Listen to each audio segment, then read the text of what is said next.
So, Vegan Freak, by great scholars, Bob Torres and Jenna Torres, reinforced this notion that vegans are freaks and act normal by reinforcing the concept of a freak as being as the stigma of it, right? So we have to really challenge how we use these, even within our discourse, right? So here's another concept. Robert Bogdan, he was my professor and one of the leaders in the field of disability studies. He says, freak is a term historically applied to those with disabilities. As defined by Robert Bogdan in Freak Show, a freak has historically been referred to as either those that are non-colonial European, right, those with people of color, predominantly, or the second major category of exhibit consists of monsters, the medical term for people born with demonstrable differences, right? So we have to understand the physical difference that people have, or they're just people that are, quote, non-European, right? So now we're getting to see the connection between racism and ableism, right? So here's the next slide. Moral schizophrenia. Not to say that his work is not merited, but we also have to challenge the leaders and the scholars within our movement to say, when you say moral schizophrenia, you're not saying it in a positive way, that saying schizophrenia is a good thing. You're actually saying that anybody that has moral schizophrenia eats meat, and therefore, from an animal liberation perspective, or for Gary Pincione, an animal abolition perspective, that they have a disability, right? And so that's what the eco-ability and challenging the ableist, agenda is, right? So here's another perspective of kind of noting at the stigmatizing of that word, right? So as I kind of noted, here's the next slide. Do you see that one with Peter Singer? Yeah. Mm-hmm. Okay, so Peter Singer writes in his book, Rethinking Life and Death, that he believes that children, to test on animals, not Peter, but to test on animals is ethically, morally sound if it's for the betterment of most people, because Peter Singer is a utilitarian, which means whatever's best for the masses is what we should do. Does that make sense? Yeah. Okay, so here's the next slide. Here's some more images that, this is Peter Singer, number enemy of the disability rights and human rights, right? And so he was protested, and he still is protested at many universities in the United States when he speaks, right, by the disability community. So here I go again with another book called Skinny Bitch. Has anybody heard of, that book? Yeah. Okay, so here's the part of the ad of selling this great book. It says, stop being a moron being the ableist term, right? Scientific term for people with mental disabilities in the early 1900s. Saying, stop being a moron and start getting skinny. And the way to be skinny, which is ableist as well, because of reinforcing normalcy, right? And the body, and what it means to be normal and an able body, right? So we have to challenge, this kind of, this language, right? And again, vegans are sexy, right? Reinforcing what sexy is, and sexy means being skinny or healthy, kind of going back to the whole idea of a baby being healthy or not healthy.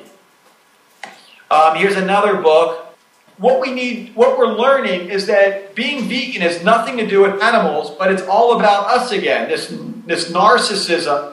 If we want to change the world, it has to come back to us, because, of course, nobody in their right mind has morals and ethics.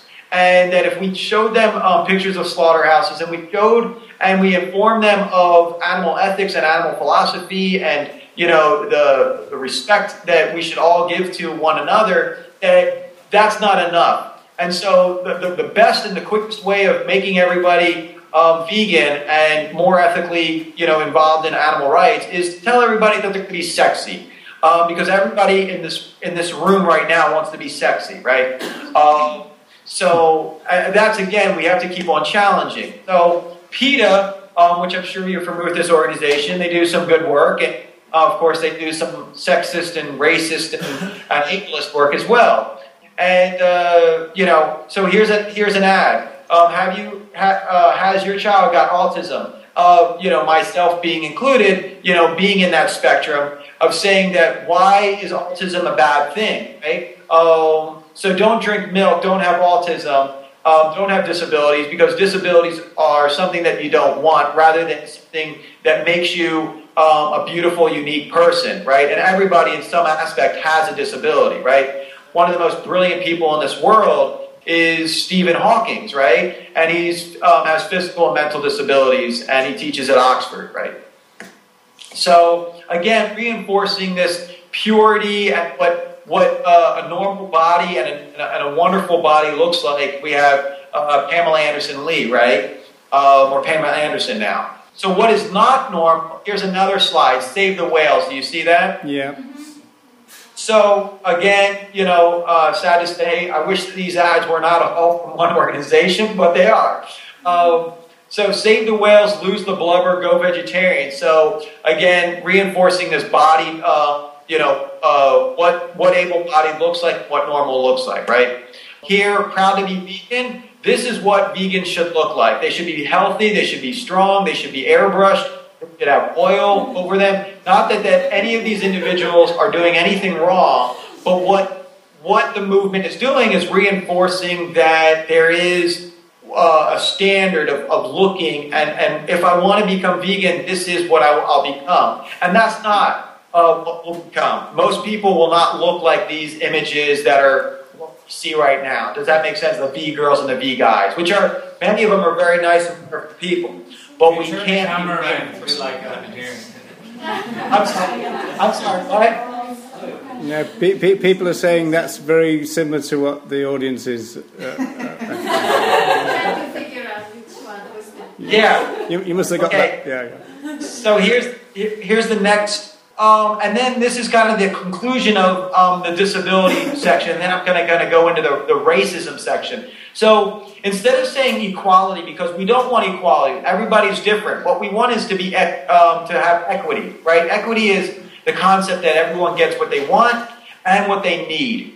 So next one is voiceless. No, the animals and people with disabilities are not voiceless. They have voices. Turn the screen off of me, which you've done, and I still have a voice. Turn the screen off of animals and that are in slaughterhouses, and you'll hear their screams.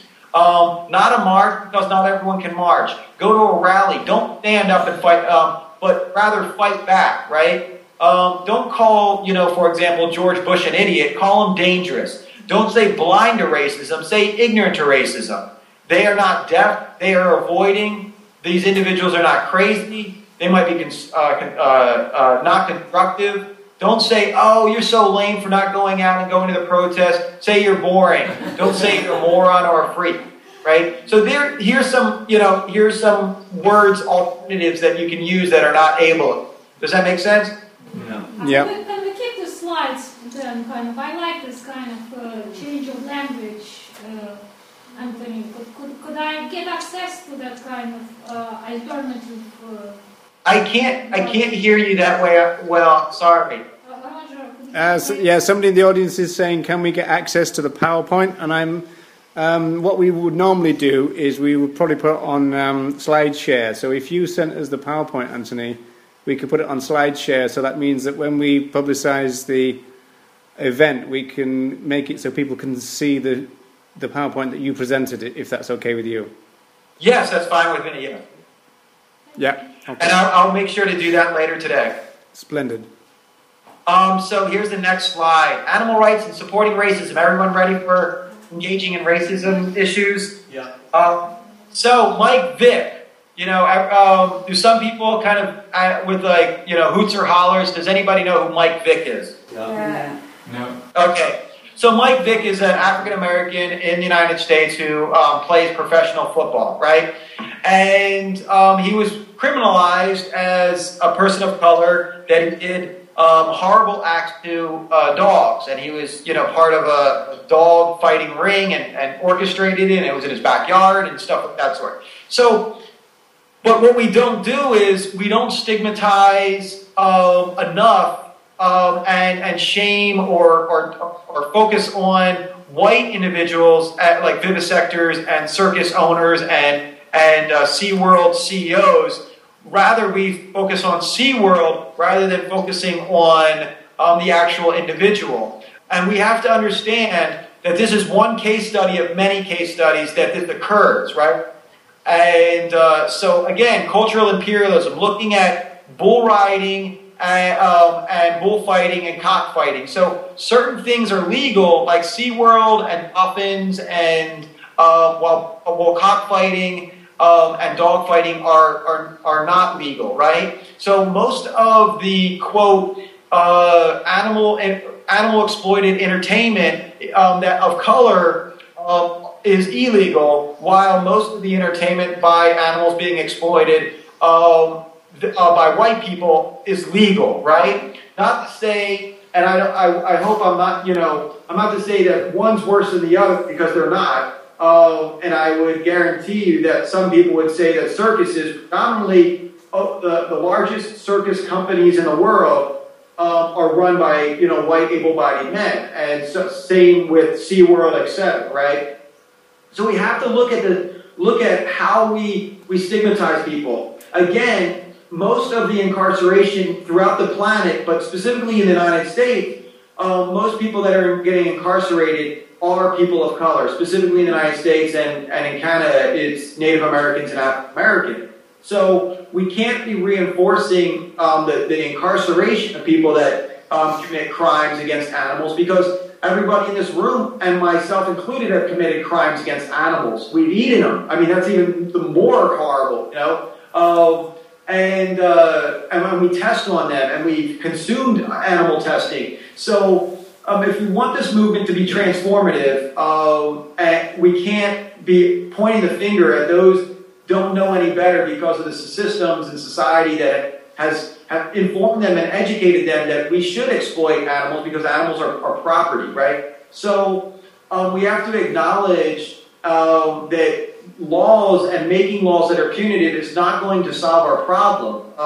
What most of you became vegan is not because, for example, Roger started arresting you all because you weren't vegan. It's because, people like yourselves began to talk about, the ethics of animals, and started relearning and de-learning that information, right?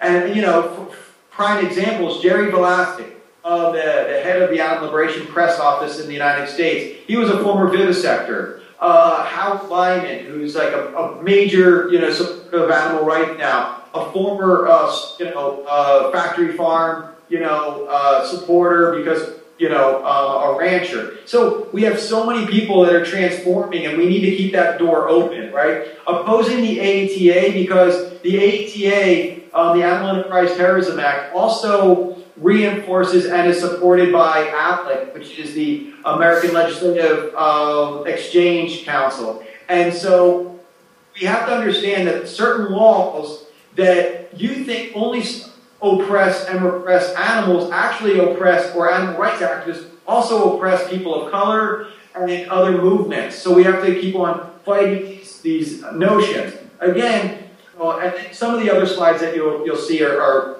going to be moving a lot faster. But the Animal Liberation Front, right?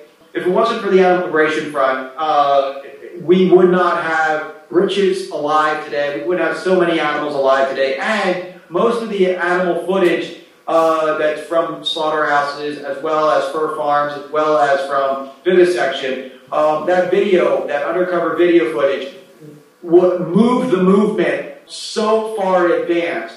And if we didn't have it, we would not be where we are today because of that, right?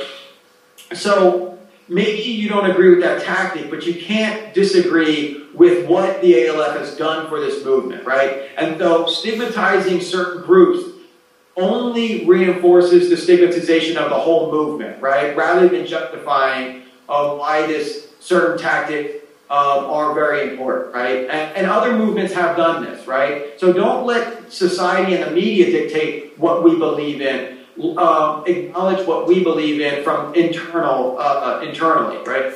So here are some analogies. And sometimes analogies are good, and sometimes they're not so good. And what we find out is that analogies minimize the experiences of others, right? And saying that, oh, everything is similar. Well, no, every experience from the Holocaust to slavery to sexism to rape is all different. So when racism and sexism and speciesism do not equal each other. And they don't have to equal each other. They're different. But they are forms of oppression. And they're different forms of oppression. And I think that needs to be acknowledged. I understand why these kind of images are made, but what they also do, which, you know, before you all, I spoke to Roger and Irina this Friday, and I had somebody that I work with in racial justice. He was an African American, and he called me up. He said, "Anthony, I really don't like how you use racial justice, youth justice, and animal justice as your title," and that's why I changed the title last minute. Is because you're reinforcing the whole notion that people of color are animals, and there is a long history because of slavery of that very oppressive narrative, and so. Showing these images to other movements is not always a positive thing, and sometimes can actually burn bridges instead of build bridges. And so we have to acknowledge the differences between these struggles and articulate that oppression is bad, period, and that who is doing it, not that the oppression is similar or the exact same, right?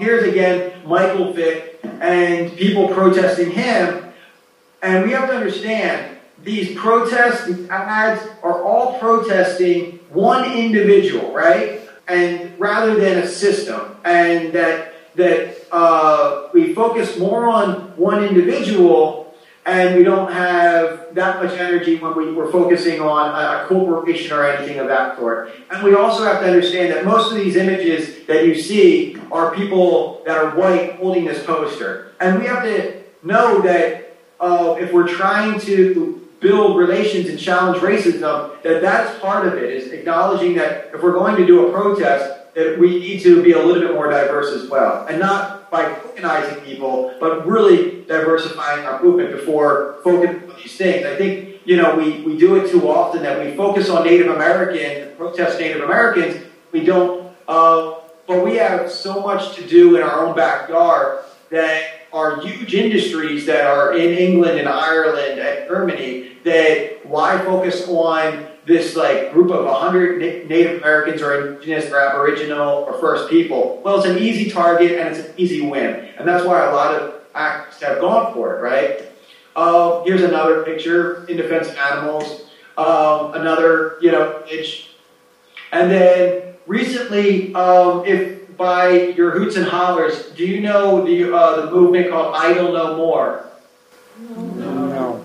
Okay, Idle No More is a movement by Native Americans saying that we won't take it anymore, and we will, specifically they're fighting for environmental rights. And I started working with Idle No More about 2 years ago, and I said, hey, Idle No More, for Thanksgiving this year, in 2013, why don't we start challenging animal rights activists on celebrating Thanksgiving, period, because Thanksgiving was actually a genocide for people in the United States, Native Americans. And so I made this thing, this header, and then the Institute for Critical Animal Studies and a lot of other organizations and I Don't Know More came together, and we started arguing that we shouldn't have a Thanksgiving, period, not a vegan Thanksgiving, but no Thanksgiving, right? And that's how you build movements, right? And so now, beyond Thanksgiving and beyond Michael Vick, we have to look at how we consume and what we consume. Bananas, huge industry in South and Central America, but a lot of people are enslaved from it, right? The Banana Republic, right? Enslavement. And so we see that. So if we are going to consume a vegan diet, it's not about just consuming plant-based foods, but where are we getting our plant-based food? Because somewhere, many of the times, it's people of color that are literally enslaved with gunpoint, not able to get a living wage or a place to live that's healthy, that are giving you those products that you so love in Ireland and all throughout Europe in the middle of winter, right? So again, another company is Cliff Bar, right? Chocolate's hidden ingredient, child slavery, right? Here's some pictures of child slavery. That industry is predominantly based in Africa. Again, we have to understand it's not just about going vegan is the answer. It's about being ethical and understanding the racism globally. Maybe it's not in your backyard, but it's in somebody's backyard that this exploitation occurs to have to be on your plate, right? So, here's a book that I did, Igniting Revolution. So, fighting for total liberation, right? So it means unity. It means accountability. So us taking accountability for some of the acts that we're not, so happy about, including myself, about perpetuating my able-bodiedness, some of my, my sexism, my whiteness, things that I do on a repetitive basis that I have to relearn and de-educate myself and start, issues of social justice. And to get radical. Radical means to get to the root of an issue rather than just kind of, going vegan is not enough.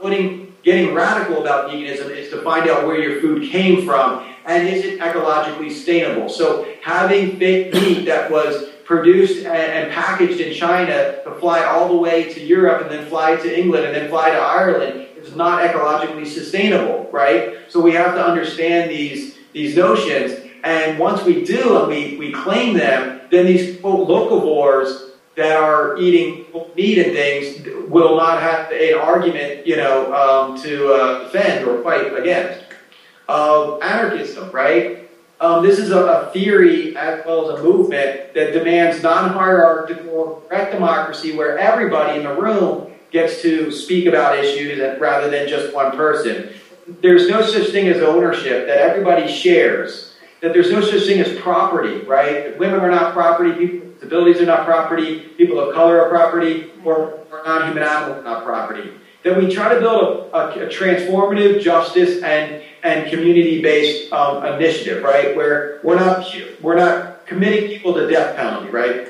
So a few more slides and then we'll have a conversation, if that's okay. So the savior mentality, and we do it too often. And this is kind of moving this movement forward. Why do we take pictures of animals? And they're so cute, and we rescue them, and sometimes we take pictures of animals that we rescue. Or we take pictures with people with disabilities. Or we take pictures of people, from other countries, and we adopt them. So we have to understand that it's not about us, and it's not that they would not have their liberation without us, but it's that we fight along the sides of individuals like Hilda, Tyke, and Britches that are non-human animals that have fought for their liberation, and millions of others that have fought for their liberation. Tilka, I believe I'm pronouncing the whale's name. What is the name? It started with a T in SeaWorld. Tillicum, yeah.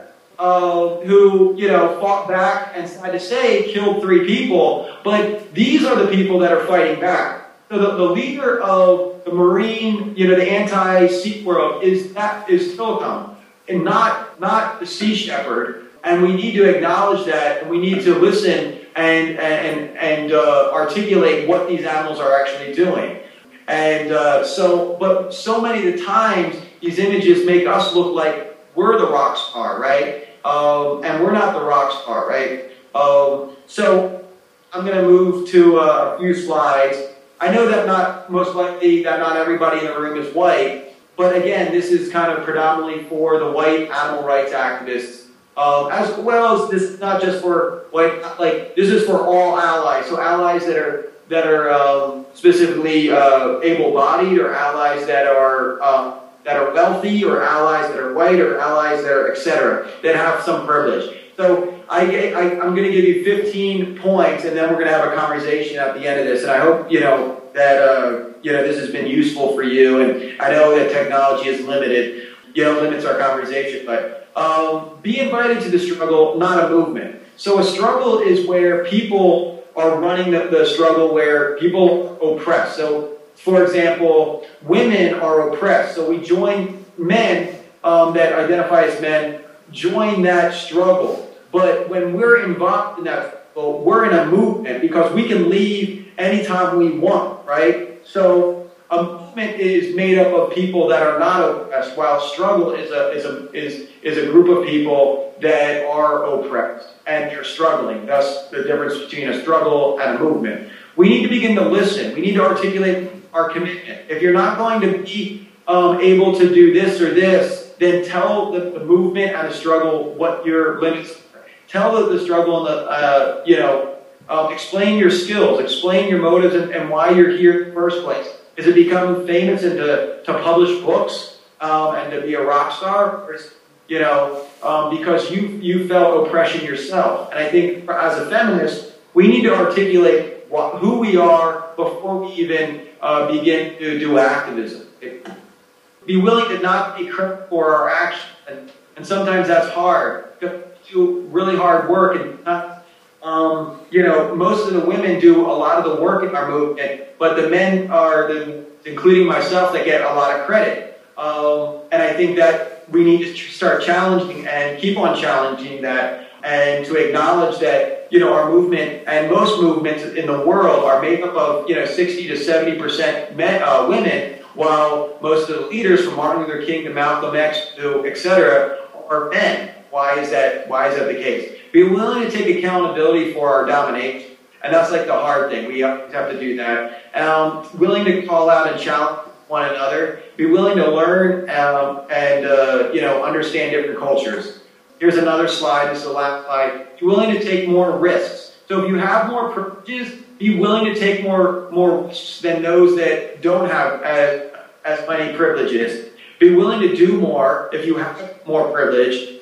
Acts that are tokenizing, is kind of what we were kind of talking about recently. So don't just have people of color with disabilities, women in our movement that, or leading, if you really don't, if you really are not there with them, right? Be willing to leave and not blame others, right? So if somebody asks you to leave an organization or movement or something, do not, oh, well, they don't get what I'm doing, I'm right, they're wrong. Just, maybe they have a truth and that you can learn from that, right? So that's kind of, I went over a lot, but hopefully I went over ableism, racism, and then how to be an ally and in solidarity. But I'm going to kind of go back to and not share more. There he is, right. Yeah, we'll put the lights on. Thank you so much.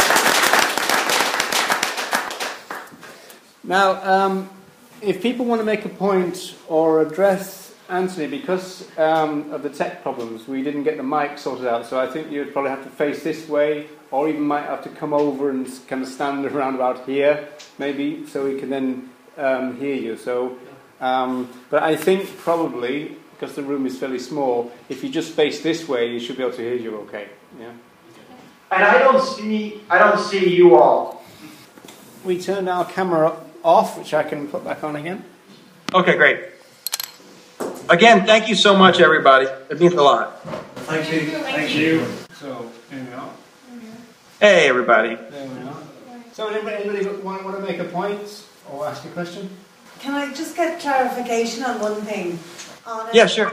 On one of the slides, you said, in the sort of the correct terminology slide, you said to say not equality but equity. And I kind of was just wondering, because I always kind of go on saying we're all equal, we're equal. And so I don't get that one.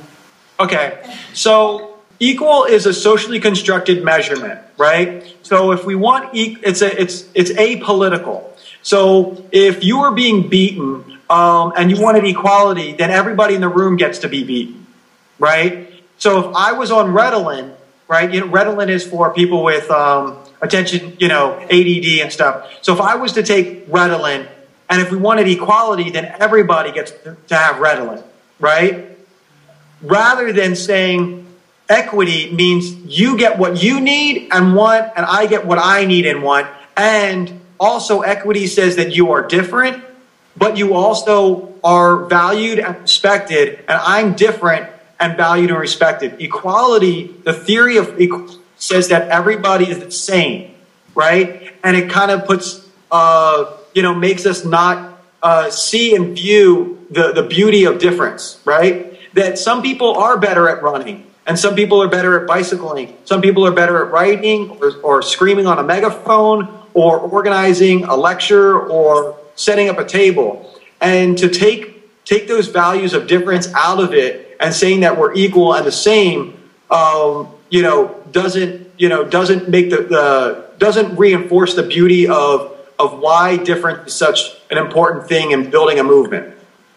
Okay, yeah. I hope that makes sense. Yeah, but just to follow up on that, Anthony, isn't that covered by what all the theorists talk about, which is equal consideration does not expect equal treatment? So isn't that covered by that concept?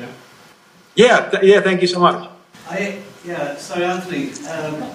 I had a quick question because I'm kind of like everybody, just trying to find my way in all this. I found we had an anarchist book fair last year. There's one coming up this month as well. And when I talked around the tables, none of the other groups, as in all the other discriminations, felt that animal discrimination was a discrimination, and they weren't interested because they felt to compare animals with people was an insult to their cause. So the feminists didn't want to be compared to cows being raped. They thought that was an insult to human rape, and so on and so on. I went to tables talking about racism and so forth. So I found there was a kind of on the other side of things, that the animal cause isn't really seen as a discrimination yet. It's the only probably discrimination in the world that hasn't been acknowledged. I just wanted to know your feelings on that.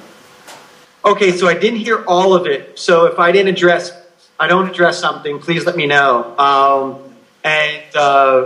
So my thoughts, my opinion is that everybody in this room needs to know that rape is wrong. Not that rape is wrong because that I have to acknowledge that rape could be happening to my mom or sister. No, I don't need to equate if I have a mother or sister and they were raped, because then it becomes about me again. Or that, cows get raped, and that's kind of like humans. And acknowledging, it's about me again as a human. And what we need to understand is that oppression, if articulated to a first grader or a 50-year-old or an 88-year-old, needs to be about the action that's wrong and not about justifying that person, that cow, that pig, or that 13-year-old girl is valued or deserving of respect. It has nothing to do with them. That we shouldn't rape a piece of paper, we shouldn't rape a table, and we shouldn't rape a cow or a girl. Because the act of rape is to destroy and dominate. And destroy and dominate is wrong acts.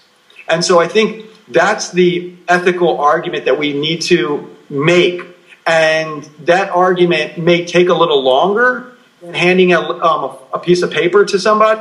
But those are the arguments that will last a lot longer and make people go vegan the rest of their life than saying go vegan. And then I've seen it a million times in the animal liberation movement is all my friends that were vegan 20 years ago are not vegan anymore because they went vegan because of music, the hardcore scene, punk, or whatever, and they have vegan across their chest, and they have X across their hands, and they have vegan all around their neck, which is great. I've got, animal liberation on my, my body too.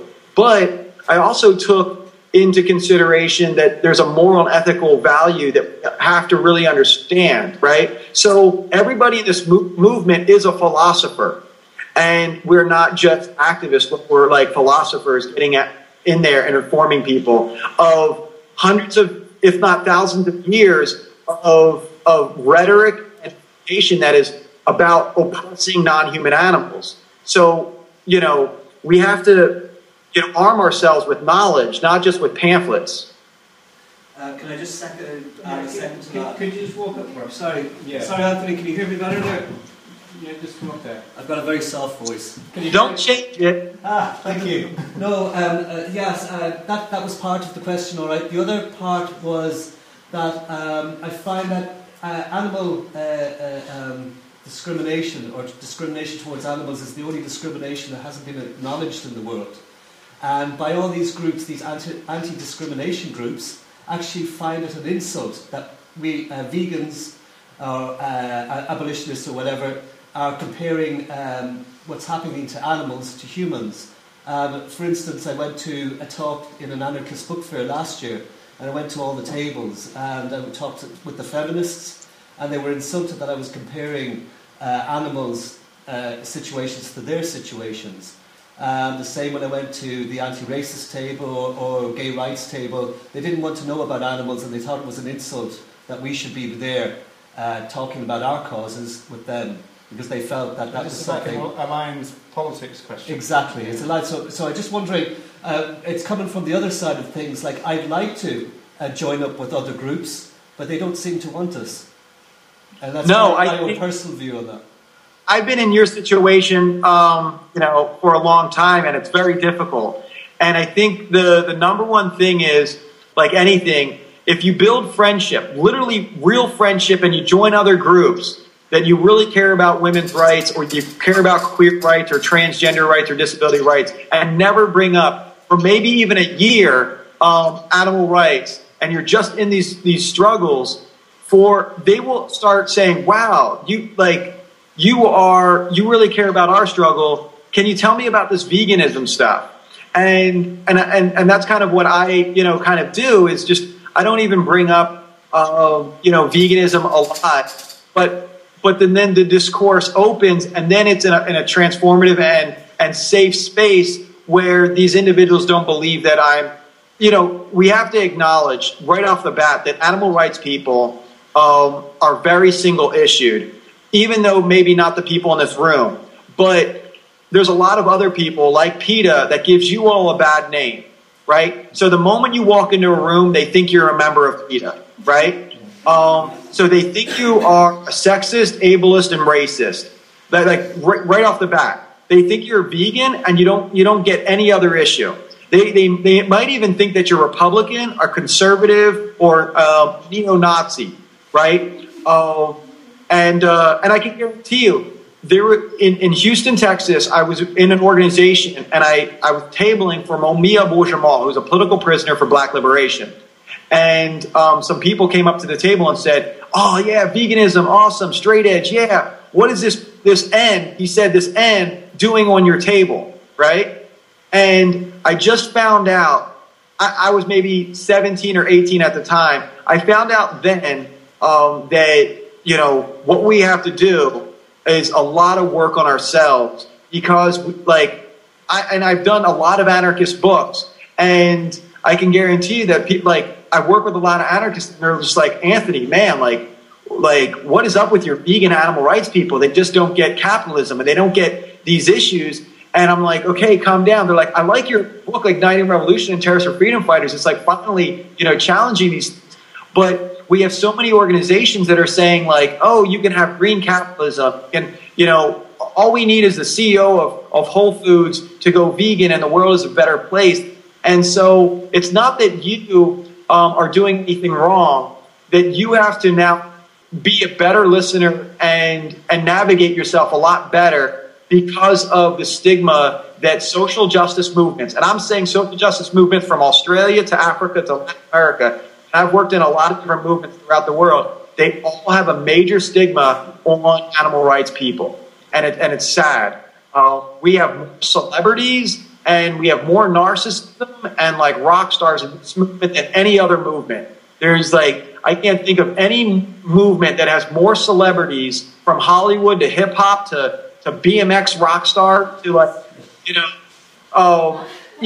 we have a lot of narcissism within our movement. The reason why we have a lot of narcissism in our movement is because none of the oppressed are involved in our movement. Not one animal is leading this movement, because it's very difficult that non-human animals would be sitting together with us in this room, organizing and facilitating a rally, right? So we have to acknowledge that nobody is here to check us. None of the oppressed are here to check us. So we get to feel good every single time we leave a rally. We said, oh, we're doing great work, not knowing that the oppressed might really actually have a critique of us, right? So I think being in these other movements and feeling and hearing these critiques are good, because those are the critiques that I can guarantee you that non-human animals would have of us, even more so. Like, I think non-human animals would be like, what the hell's up with you, period. Like, you're not, like, we're not, like, I myself and most people in the animal rights movement have done anything for animals, really, right? Like, we really, if anything, we've moved the animal rights movement maybe 0.1%, if that, forward. And we have a lot more to do, right? To claim that we're allies to non-human animals. Because being vegan is not just, you know, is not the litmus test. Thank you. But I hear where you're coming from on that question. I would say just join those groups for a while and then start talking about those like other issues, if that makes sense. That's good. Okay, we've got another one, another question. Yeah, just wondering, can you identify tensions between environmentalism, speciesism, and ableism? I was just struck by the guide dog that you had depicted in one of your slides, and it just I hadn't really thought about it before, but it just struck me that a blind person might find that quite uncomfortable, that they would be denied that help. I'm just wondering if you have a view on that. Yes, that's the you know, as the first person talked about, that's my struggle, and I get the pushback on that. They're like, how dare you, I treat the animal very well, they have great food, I got the animal from a shelter, and I said, there's something different between a companion and there's something different about service. And we have to complicate that conversation of what it means to be service, and how do you pay that companion if they're working for you 24/7, right? Like, so if a person that's blind, you know, needs to go to the bathroom downstairs, they're going to need that dog to wake up and to take that human person downstairs to the bathroom and then wait for that human to be done the bathroom and then to go upstairs. So we have to not say that person has anything wrong with that, with, you know, doing that. We have to figure out another way of living that individual that is blind or physical disabilities can be included and and feel safe in an able-bodied world, right? So we need to figure out technology that would take the place of an animal, and we've done that with so much, like the industry. We've replaced humans with machines, or machines with you know vice versa. But we have to do the exact same thing with you know, people with that are blind. So, but I agree. I do get a lot of pushback on people in the disability community, and that have written about it and said, "Oh gosh, I'm not down for this," and for rightfully so. We're telling them to stop doing something without any alternative. I wanted to go back to vegan freak, because I understand this is a tricky thing, because I understand the problem with the word, but I also understand that Bob and Jenna meant it sociologically, and so we're freaks in that sense. So it's very similar to moral schizophrenia. It wasn't kind of meant as an insult, but it comes out as an insult, and so I suppose because you know, sociologically we are freaks in that sense, but I can see the real problem of using it, and so therefore I guess the best thing to do would be just to come up with an alternative phrase and not be so insensitive, really, isn't it? Exactly. That people of color get to use the N word, and queers get to use the queer word, and females get to use the B word, but people that are able-bodied and that are not in the disability community are not able to use those words that have been stigmatizing them and justifying their testing and incarceration for 100 years. So while I get where Gary Francione and Bob the Torreses are coming from, they can use that. They can use a word that is not identified and related to disability, right? They are not using other stigmatized words that are from other cultures and communities, because they know that those individuals would not tolerate that, right? And I think the disability community, which is very new, young within the animal rights movement, needs to start challenging and not accepting those words. Because we wouldn't use the N word in an analogy. We wouldn't use the B word into an analogy. And I think, so I completely agree with their sociological analysis, how we are being, quote, abnormal or marginalized, but they can use non-catchy phrases to do so. Understood. Yeah, the query is about the term person of color that I see that you use, if it's the correct way. I think we may have gone, hang on a second. yeah, that would be better maybe to